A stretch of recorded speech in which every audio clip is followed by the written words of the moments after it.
আসসালামু আলাইকুম সবাইকে। কংগ্রাচুলেশনস আপনার জগন্নাথ ইউনিভার্সিটি থেকে আপনার জকশো থেকে আপনার পুরো প্যানেল আপনার 16 জনের মধ্যে আপনার 15 জনই আপনার বিজয়ী হয়ে আসছে, বিপিজিএস এজিএস সহ আর কি। তো ওইখানে আমি একজনের একটা বিষয় একটু কোট করতেছি। শান্তা আপু নারায়ণ তাকবীর আল্লাহ আকবর বলে নারায়ণ তাকবীর বলছে, আল্লাহ আকবর মনে হয় বলে নাই। এটা বলার পরে সে জাস্ট মানে নারায়ণ তাকবীর বলে শুরু করছিল। হ্যাঁ ভাই, নারায়ণ তাকবীরটা কিসের স্লোগান? আচ্ছা, এই এই দিকে আমি না যাই, আর আর লাগলে আরেকবার কথা বলবো। আমি যেটা বলতে আসছি সেটা বলে যাই। তো ওইটা বলার পরে ছাত্রদল ওই শান্তা আপাকে ধরে আপনার পুলিশের হাতে দিয়ে দিচ্ছে, পুলিশও নিয়ে গেছে। উনি আইডি কার্ড দেখাইছে, তারপরে পুলিশ ওনাকে নিয়ে গেছে। মানে কিভাবে সম্ভব সেটা? হ্যাঁ, মানে ছাত্রদল হওয়াতে সম্ভব। ইভেন ছাত্রদলের ছেলে পেলেদের হাতে আপনার এই যে যারা ভোটার ছিল, এত হাজার ভোটারের আপনার এই যে প্রত্যেকের শুনছি যে কম বেশি আপনার নাম্বার ছিল এবং ওদের বিস্তারিত তথ্যাদি ছিল। মানে এটা কি এটা এটা এটা এটা নাকি আবার জগন্নাথ বিশ্ববিদ্যালয়ের প্রশাসনই দিচ্ছে। তো এবার ভাবছিল যে তারেক জিয়া বাংলাদেশে আসছে, যোগসু নির্বাচনে হয়তোবা মানে আমরা সামথিং মানে কি বলবো যে কিছু একটা অল্টারনেট রেজাল্ট দেখবো।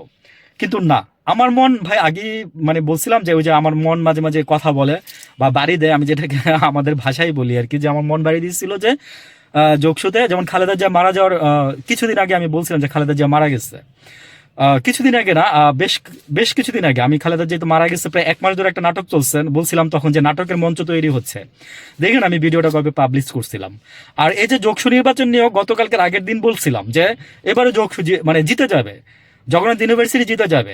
কিছুই করতে পারবেন না। আমি বললাম না যে আপনাদের গোড়া ঠিক করেন, মানে মূল জিনিসটা আপনারা ঠিক করেন। আপনারা যদি মূল জিনিসটা ঠিক না করতে পারেন তাহলে আপনারা কোনো দিনই কিছু করতে পারবেন না। আমার আরেকটা মেসেজ দেওয়ার আছে, সেটা হচ্ছে যে শান্তাপা আজকে যখন উনি উনি পাশ করছে, শান্তা পাশ করছে, তো উনি আজকে মানে কাঁদতেছে, অঝরে কাঁদতেছে হাদি ভাইয়ের কথা বলে। ওনার কান্না দেখলে ভাই যে কেউ কাঁদবেন সাথে।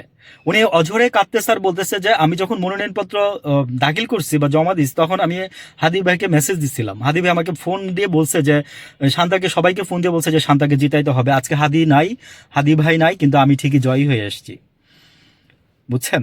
তো হাদি ভাইয়ের জন্য মানে বললাম না যে যুগ যুগ ধরে মানুষ মনে রাখবে এই হাদি ভাইকে, যুগ যুগ ধরে মনে রাখবে। আপনারা যেগুলো করতেছেন অনেক ভালো কাজ করতেছেন। আমি এই সরকারকে ধিক্কার এবং ঘৃণা জানাই। এই হাদি ভাইয়ের খুনির পরে মানে হাদি ভাইকে গুলি করার পরে আরো 6 থেকে 7 জন, গতকালকেও মুসাব্বির নামে বিএনপির একজনকে গুলি করা হয়েছে। 2 জনকে একসাথে, 2 জনকে। মুসাব্বির খুবই গুলিবিদ্ধ হয়েছে এবং মুসাব্বির বিএনপির খুবই ত্যাগী একটা নেতা। ভালো থাকবেন, রক্ষা করেন তাদেরকে।